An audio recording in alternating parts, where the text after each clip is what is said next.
Hello, hello, hello. It is April, so you know what that means. It's time for another edition of the Big D podcast, talking a little NFL draft and maybe a little rookie fantasy football in the Big D podcast. Before I bring in the night's special guests, please subscribe, like, and share the Spunky Spectrum Sports YouTube page. We can see all my content. Got more videos up ahead. Also, check out the Big D podcast on Spotify and Apple. Well, through the power of the internet, joining us from Washington State. That's right, Washington State tonight is my friend Jesse. Jesse, aren't you glad there's a Zoom? Otherwise, we would be spending about 10 hours in the air tonight. Yeah, this would be a little bit more difficult to make this happen. But I appreciate you having me on your podcast, and I'm excited to chop it up with you today.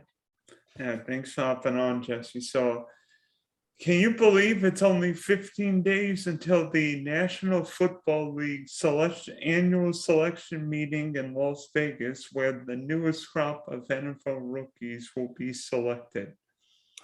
I'm pretty excited. Like this is the as they say for like Dynasty, this is like the grind time, right? Because everybody's like paying attention to all the incoming rookies and seeing who they prefer, and you have all these lists with people ranking like different players in what order. But it's fun to kind of see the perspective the Dynasty players take as opposed to like redraft.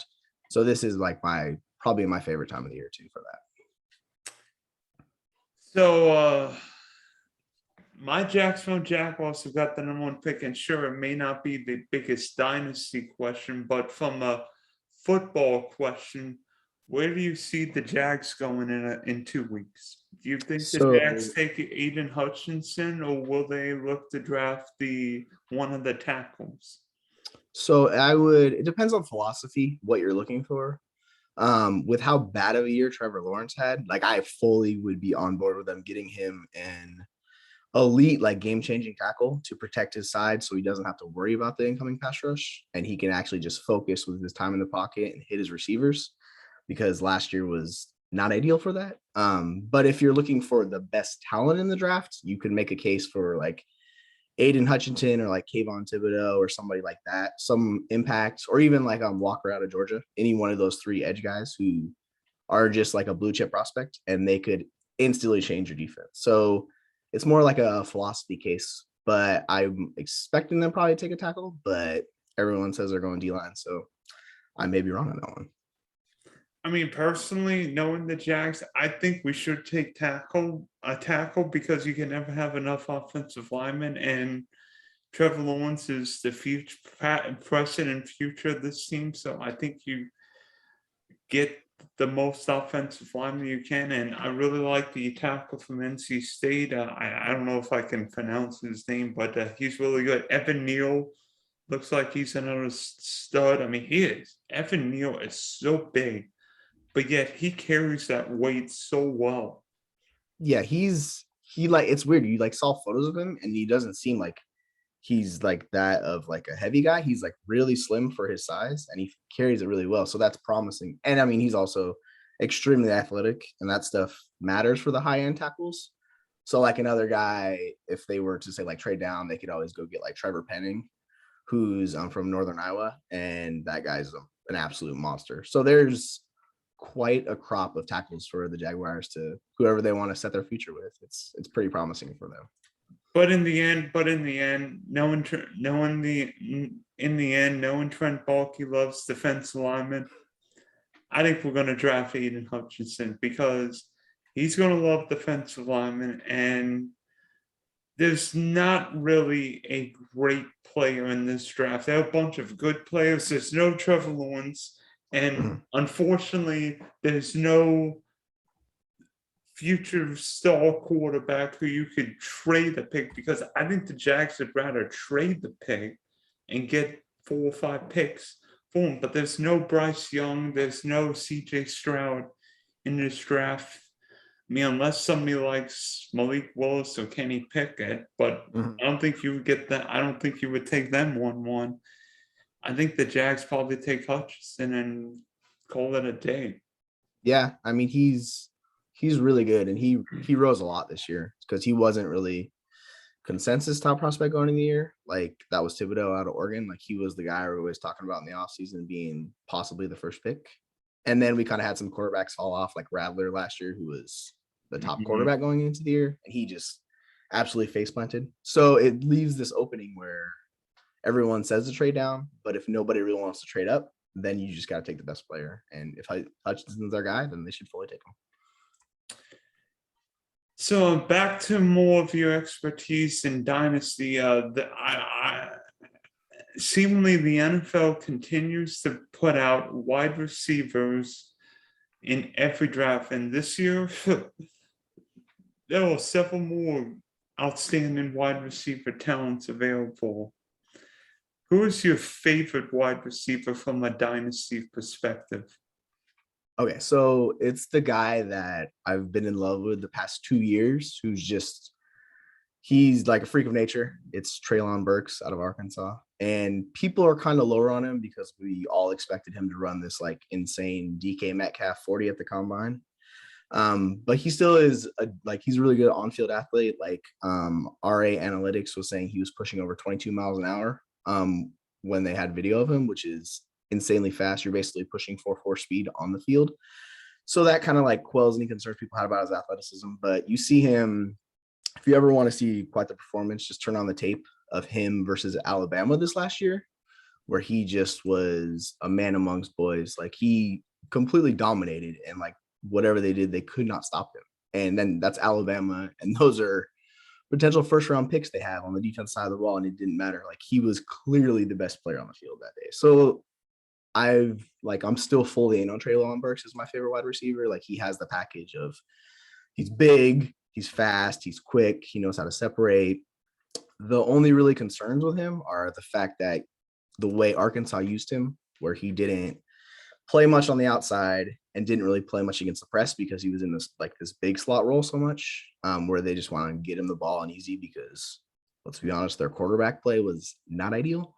So it leaves a few question marks where you have kind of this tier of 4 or 5 wide receivers, basically ranging from like him, Jamison Williams, Garrett Wilson, Drake London, and Chris Olave, kind of like this big 5. So it's basically a pick your poison because they're all pretty different wide receivers. So you have like London, who's just this big body, like contested catch guy, who he's actually more than that, but that's what he's viewed. Then you have Olave, who's this really fast elite route runner. Wilson's just this all-around superb wide receiver. And Jamison Williams, who's just like literally like the fastest player like in college. They were saying like the separation and speed which he was running at, like we're blowing people out of the water. So it's really a pick your poison, but when it comes down to it, Treylon Burks will always be my guy going into the draft. And yeah, everybody looks at 40-yard dash times because it's fun. Oh, I run a 4.3, I run a 4.4. I'm like, you're not running a 40-yard dash. You're not running the NFL. It's not a 40-yard dash league. Jerry Rice didn't run a fast 40-yard dash, and yet nobody could cover in the NFL, not including Deion Sanders. Yeah, he's literally the best wide receiver of all time, and for good reason, because you couldn't stop him. It's incredible to watch that man like work at his craft and do what he did, because when you look at his stats compared to everybody else, he just blows everybody out of the water what he did. And by the way, the NFL's best wide receiver this year, Cooper Kupp, ran a 4.62 out of college, and yet I don't remember anybody stopping him. Right, he was an elite level producer in college, like ridiculous stuff. The one like athletic trait that he had that did pop was his quickness and his burst, where like you have David Bell this year, where he's like sub across the board. So if you have somebody who's like a sub athlete across the board, they better be able to consistently win every time, just because it's harder for them.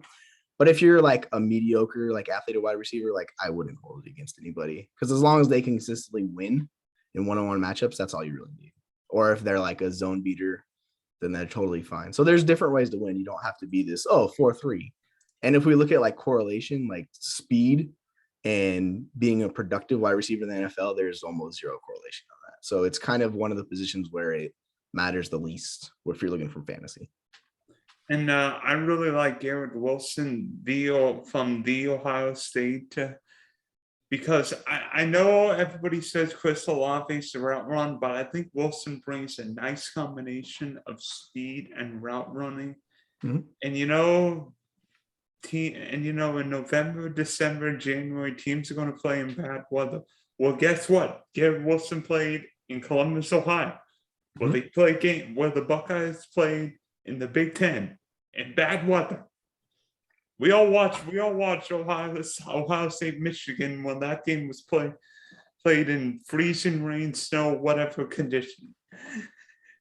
And I really like Garrett Wilson. I wouldn't be surprised. I know wide receivers may be overdrafted, but I wouldn't be surprised if Garrett Wilson's a top 10 pick, because you look at some of these teams, the Jets potentially could look at him, even early in the first with one of their 2 first-round picks.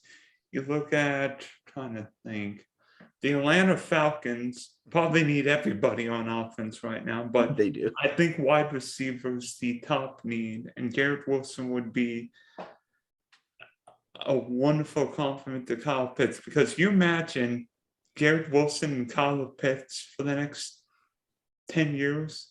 Yes, your offense looks so much better with a high end wide receiver attached to Pitts. So like Pitts doesn't have to do everything. So if that would be very much a great thing for Kyle Pitts and Garrett Wilson to team them up together, and Mariota in the short term, or whoever is going to replace him in the long term. Like you have that building block to work around. Yeah, and to be honest, I think wide receivers are becoming more and more important, and teams have to adjust, because otherwise you're going to be like the Green Bay Packers, still in the bottom of the first round with no chance of replacing Devontae Adams. Yeah, because you can't, no matter if you had the first pick in the draft, like you can't replace Devontae Adams. He's literally the best wide receiver by far in the NFL. Like what he does and what he was able to continue to do is just, it blows my mind. Like someone his size and the way he's able to get off the line of scrimmage, it's so impressive. If you watch his technique, like he's easily the best wide receiver in the NFL. And like there's players who work really well in certain schemes, like Cooper Kupp, where he got the upgrade of a quarterback, and all of a sudden you see him just go to work day in and day out, and he was just dominating defenses. And that's what I like about wide receiver, where you have all these different kind of skill sets where different players can win at different positions, where it's not like a tight end where you need to be a certain size, you got to be fast, things like that. Wide receivers, you could be like Keenan Allen, where you're not considered athletic at all, but you're just precise route runner. You could win. You could beat someone deep with speed like Jamar Chase, where he uses his body and his physical presence to just actually just bully you and win. And there's like countless other guys. Like you have these slot guys that are quick, where you could put like Tyler Lockett in the slot, and he's just a nightmare, which is like, I love Tyler Lockett. He's like one of my favorite players in the league, but it's so fun because you have different prototypes that can win across the board. Yeah, I mean, you imagine what Tyler Lockett and DK Metcalf could have done if Pete Carroll allowed the Seahawks to open up the offense a little bit. Oh, I'm praying to the football gods one day that they can just let that happen, because we've been asking for it for years up here. So maybe one day. You imagine if the Seahawks go from like bottom half of the league in pass attempts to like top 10 with Drew Lock this year, and you're going to be and everybody be thinking, yeah, if only we had done it with Russell Wilson. Right. Like if you unleash Drew Lock, it's gonna be a nightmare, but it would be fun. Like it'd be kind of like this beautiful storm of like Jameis, but just the worst version of it back a few years ago, where you don't know where the ball's going, but at least somebody's gonna put up some points. So there would be some high scoring affairs to see. It would be a rainy version of Jameis Winston, and maybe trying to think who would be, and Kirk Cousins. Yeah. Kirk Cousins is weird. Like people hate on Kirk Cousins, but he's a really good like quarterback. He's just not good enough to be elite, but his numbers across the board tell you he's elite. So it's the most confusing thing trying to like pinpoint how good Kirk Cousins is, because he's making all this money and he puts up all these stats and points, but his team struggle to win. And he's also in a situation with another head coach who loves to run the ball. And I'm like, You have freaking Justin Jefferson. You have Thielen. Pass the ball. Let Dalvin Cook catch the ball. Like, don't run the ball. It's just some of these coaches just frustrate me beyond belief. Maybe that's why Zimmer is no longer the coach of the Minnesota Vikings. But we'll see what Kirk Cousins does this year, because the Vikings are going to be a very interesting team, especially with who's in and who's not in the NFC North anymore. Right. So yeah, it's gonna be a fun division. Like, the Lions will be entertaining, even though they won't be very good. And honestly, I don't think anybody knows what's going on in Chicago. The Bears are who they thought they were. That's very true. You have Justin Fields, Darnell Mooney, and you have maybe Cole Kmet, but it's rough looking at that line and what they have. And then the defense, where you just traded away Khalil Mack, it's like, that looks like a rebuild situation if I've seen one. Okay, so now we head to the NFL Dynasty. And which Dynasty quarterback do you really like heading into this year?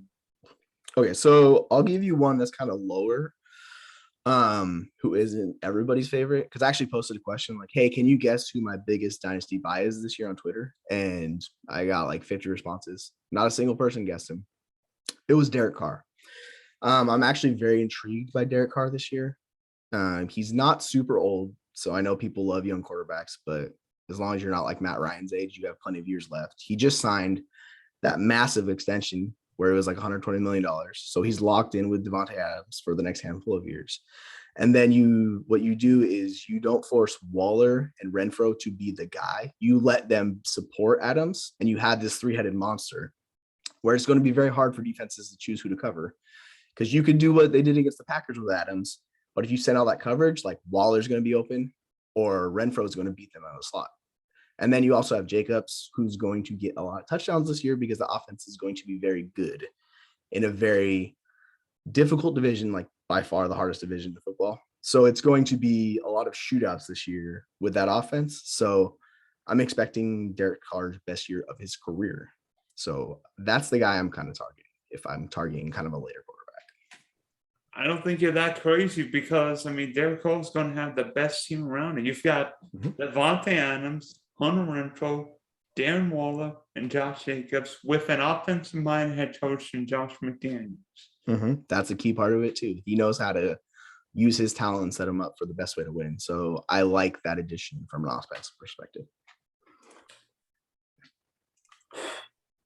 Trying to think of who my guy would be, because I'm not even sure my guy will be starting this year based on what's going to happen. But am I crazy?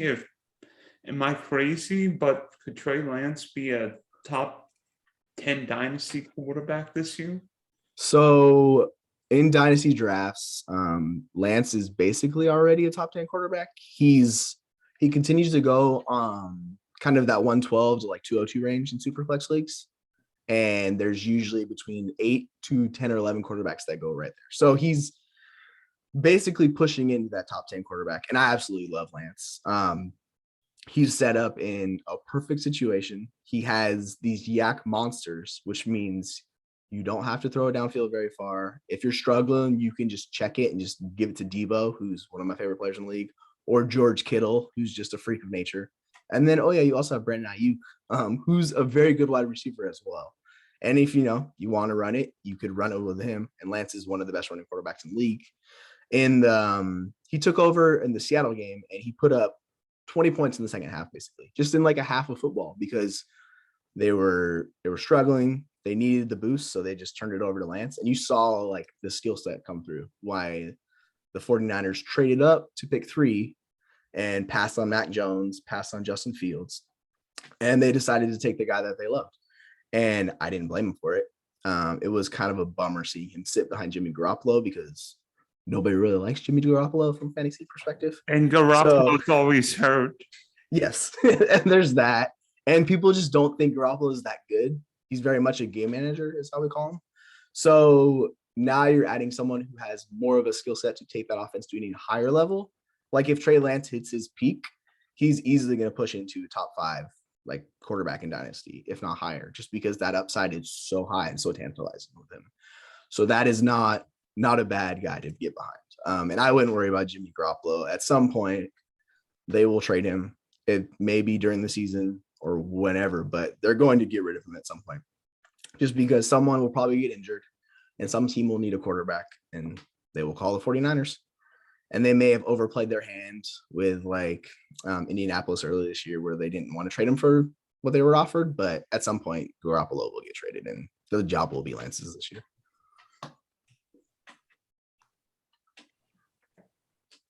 So I was more thinking about dynasty running backs because everybody loves running backs. And who's kind of your dynasty running back, the guy that if you go into a draft, he's the guy that you're targeting? Well, most people would say Jonathan Taylor because he's so young and he's the guy in Indianapolis. But I really am intrigued about Javonte Williams, the Denver Broncos second-year stud for North Carolina. Partly because, let's see, the Broncos added this guy named Russell Wilson. I've heard of this guy. Just saying, you might have heard of him. So I am not picking on your Seahawks, but I really am intrigued by what Wilson would do this year because we all saw what Javonte Williams did that Sunday night against Kansas City, and now you've got an offensive-minded coach in the Daniel Hackett coming in. We saw what Hackett did with Aaron Jones and A.J. Dillon in Green Bay. Javonte Williams can be this dual-threat monster as a running back and a receiving back, which is great for fantasy with that PPR value. And without Melvin Gordon stealing all the touchdowns potentially, Williams could potentially reach the end zone 12, 15 times this year. I really like Javonte Williams. Yeah, he's set up to absolutely smash, as they say. Like, it's another fantastic situation. All you're really hoping at this point is that they don't re-sign Melvin Gordon. Otherwise, it's going to be the same situation as last year. Then I'm like, why did I pick him why did I pick him 1-3? And nobody wants that, right? Because obviously, if you're in a non-superflex league, the top 3 running backs in Dynasty right now are Taylor, Najee Harris, and probably Williams. Yeah, you can make a case for like Swift if you wanted to, because he's pretty entrenched in that top 4 tier. For me, it's like Christian McCaffrey's in that there, but he's not for everybody because he's older. But yeah, Williams is definitely already in that top tier where if you miss out on him, then you start getting into older guys or guys who people are very unsure about. Like you're looking at like Saquon Barkley with all his injuries, which has been such a nightmare rostering him the past few years. You got Antonio Gibson. You have like older guys like Kamara, players like that. So it's running backs in this very weird state where we have complete faith in Jonathan Taylor. Outside of that, it's those other young backs, Harris, Swift, Williams, and then it's just starts getting very much a dice roll because McCaffrey is the biggest advantage when he's healthy and he's playing because nobody does what he does. The amount of work he gets, the pass catching, everything, like he's literally still a cheat code if he's playing. But the injuries the last 2 years have just absolutely been brutal for anyone who's rostered him. So it makes it where he's a value if you want to take that gamble. And I'm fine, but I understand it not being for everybody because he still costs a lot. And if you invest in him and he's out again, his value tanks. So that's kind of the problem if you are fully in McCaffrey. And that could tank a few of my teams this year that have Christian McCaffrey. So from running backs to dynasty wide receivers, which guy are you looking to get? So I have this clear top 2, Justin Jefferson and Jamar Chase. Like they're young, they've produced in insanely high numbers. The first Jamar's first year, but Jefferson's first 2. And then we get to this, I call it my tier 2. It's basically wide receiver 3 through wide receiver 11 for me. Because we have these young guys who, like DK Metcalf last year, has kind of struggled a little bit. CeeDee Lamb didn't fully take that leap we all expected from him, but he's in a great situation. You have older players where it's if you invest in them, they start losing value because they're older, like Stephon Diggs, Cooper Kupp, players like that. So it's really hard to like talk yourself into spending a second round pick on them. And then you have like Deontay Johnson, who's getting a new quarterback. You don't know what's going on. And my perennial favorite of this group is DJ Moore, but his quarterback situation is terrible. So he puts up all these metrics you love to see. Like his target share was, I think it was 28% last year. He does everything you're looking for in a quote unquote like alpha wide receiver. He has the size, he has the production profile from college, like everything you would look for in a young wide receiver you'd want. But it's just like it hasn't clicked. And it's because that offense has been such a disaster. Like last year, he put up 162 targets, but he only averaged like 14 points a game. So there's this giant discrepancy on like, we love DJ Moore, we love the potential. And if he ever hits it, then he will likely join those top two because he's still young. I think he's 25. Yeah, he just turned 25. So he's still really young, but it's just like we're just waiting. And he's this perpetual tease, but I'm fully in on DJ Moore with those guys. Yeah, you imagine what DJ Moore could do with a competent quarterback this year. That's what I'm hoping for.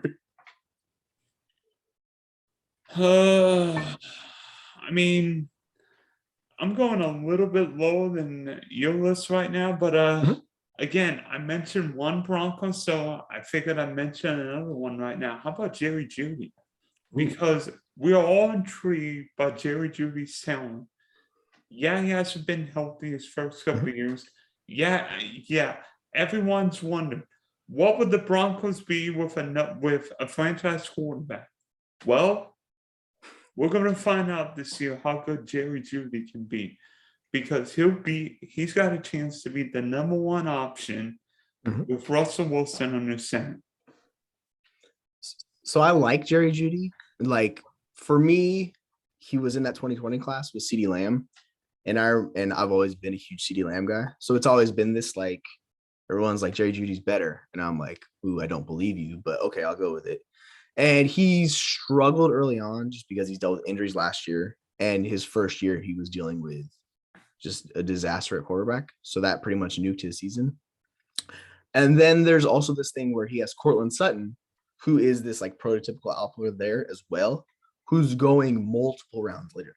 So it makes it very interesting on who you prefer between those two guys, because one of them is going to be the wide receiver one in that offense. And whoever is will likely be pushing that like high-end wide receiver 2 range. If it all breaks right, they could become a wide receiver 1 in fantasy.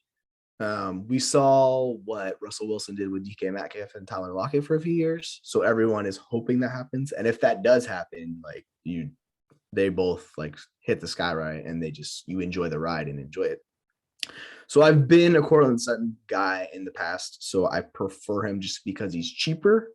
But if the cost is the same between them, I would probably take Jeudy just because he's younger. He isn't coming off an ACL injury from 2 years ago.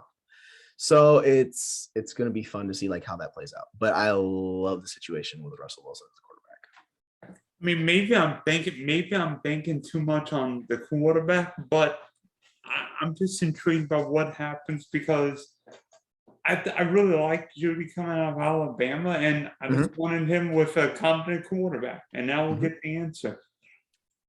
Yeah, it's very exciting. Like Russell Wilson is one of the best quarterbacks of this generation. Like everyone will tell you Brady's like multiple generations, has been playing for what feels like 50 years. But like in the NFC, it's been the past decade. It's really been Rodgers, Wilson, that have kind of been these two guys that have been this elite standard for like since they've been in the league.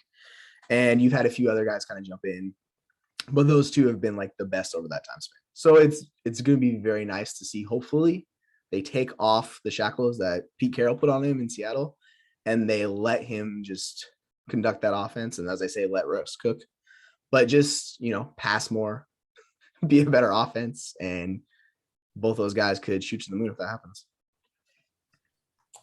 Indeed. So which guy are you looking to draft on all your teams possible? Okay, so this is like, I'll treat these as like a value question, because I don't want to fully invest in somebody who's really expensive, because if I do and that person, say they get injured or they get hurt, that You're tanks all my done. teams, right? Yeah. So I will go what I call bargain shopping. And this is like way down the list. It's Jacoby Myers. So Jacoby Myers, I posted this thing where I called him like the alpha king that nobody respects, because he had an insanely high target share. And we had this narrative last year where they were like, oh, the Patriots signed 2 tight ends. They signed these wide receivers.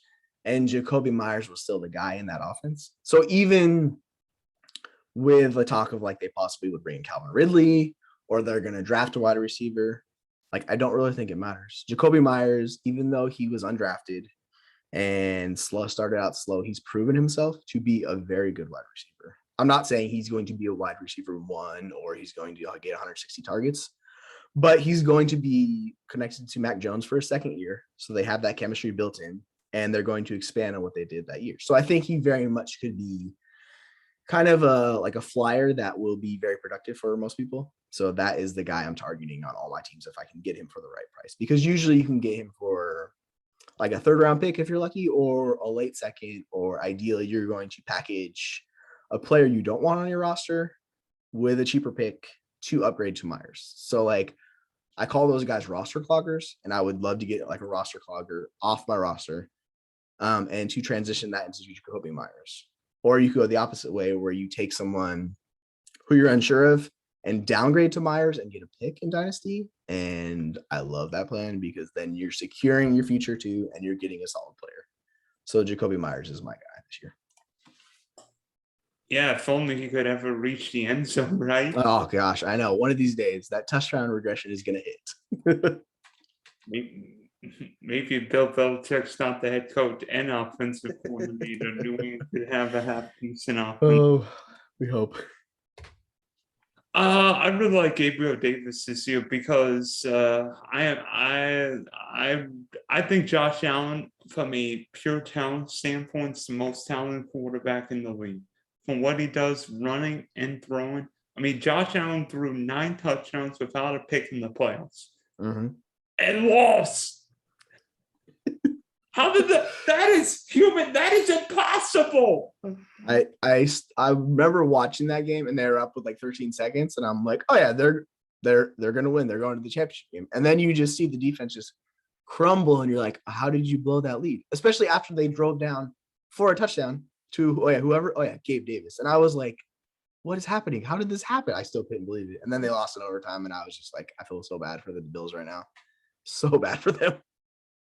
But if you think back to that division round game, Gabriel Davis called 1, 2, 3, 4 touchdowns.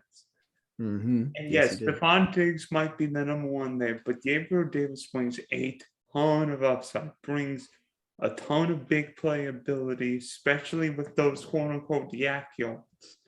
And we know Josh Allen loves to throw the deep ball. Yes, I really like Gabriel Davis this year.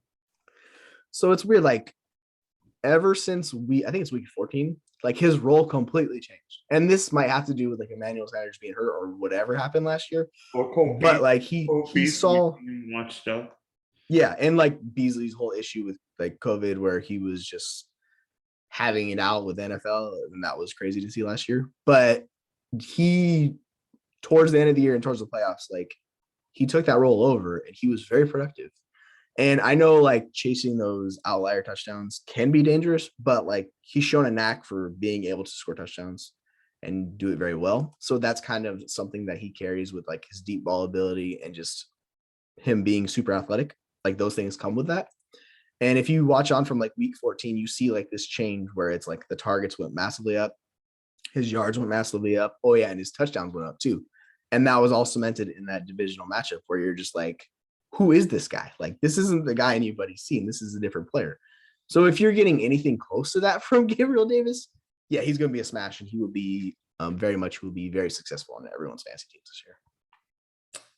Yeah, and plus, any guy with Josh Allen throwing the ball has got a chance of having a big year. We saw what Diggs did a couple years ago, and there's always seemingly one guy who steps up in the playoffs. Gabe Davis was that guy. he's got a chance to do it for a full season this year because the Bills are going to be playing big games. And I can't wait to see what those guys do this year. Yep, it's gonna be. I'm very curious to see who Buffalo drafts in that. Like, I think it's pick 25. Because they could go numerous ways because they probably have the best roster in football. So it's like you don't really have a need if you're Buffalo. So it's like, what do you want to add on? That's kind of like a boost. I'll And tell you what I would do if I'm Buffalo. what would you do? Defensive back. I would go corner because Yeah, here's what I'm thinking. You can't get better at quarterback. You're not getting better at wide receiver. I think I would either go corner or lineman. Yeah. So what's nice about this draft is I'm trying to figure out who's going to be there at 25, and I haven't paid too much attention to it. But like, if one of those linemen falls, that's a smash. Like you take that and you just take it to the bank because you'd be so happy to get an impact like edge rusher. And so maybe they decide they want to trade up for somebody. Like that's very much a possibility. Or they could sit there, and I know like people will say they have a need at running back. They could get crazy and go Brees Hall, and it's bananas at that point because then you're secured everywhere on offense, and it's just like, how do you stop them? I don't know how you do, honestly. And the defense is still like pretty good. Like the metrics say they were like not elite, but they were a good defense. So as long as they keep the defenses at the level it should be, that they have the talent, I don't see why they won't be the 1 or the 2 seed this next year in the playoffs. Particularly when you look at the AFC East, it's a lot easier than the AFC West because, good Lord, look at the Chiefs just in the division because Denver and Vegas, everybody made big moves. Mm-hmm. Yeah, it's like the Chargers they had a checkbook they didn't care about. They were signing everybody, and for good reason. They drastically improved their squad. And then you have Denver. They're like, okay, we'll go get Russell Wilson. And it's like, sheesh. And then the Raiders. Yeah. No, you can go ahead. And then the Raiders got this Devontae Adams guy. I'm just saying, he's half decent. Yeah, he's how does they say the best wide receiver in football? So yeah, I think they did pretty good on that one. I don't know how you like whoever wins that division. It's gonna be a bloodbath. Like yeah, whoever wins the AFC West this year will definitely earn. Yeah, it's crazy. Like I don't know how it's so whoever gets the 4th spot is probably gonna be a very good team, and they could possibly miss out on the playoffs. It will be the best last place team in football this year. Oh yeah, absolutely. Like you could have 9 wins and be last place in the division. Like that's how good that division is, which is crazy to think about, but it's very much a possibility. Yeah, so thanks for talking draft and dynasty, Jesse, and hopefully the 2022 season brings plenty of glory and plenty of dough for your checkbook. I certainly hope so. I appreciate you having me on. It was fun talking today.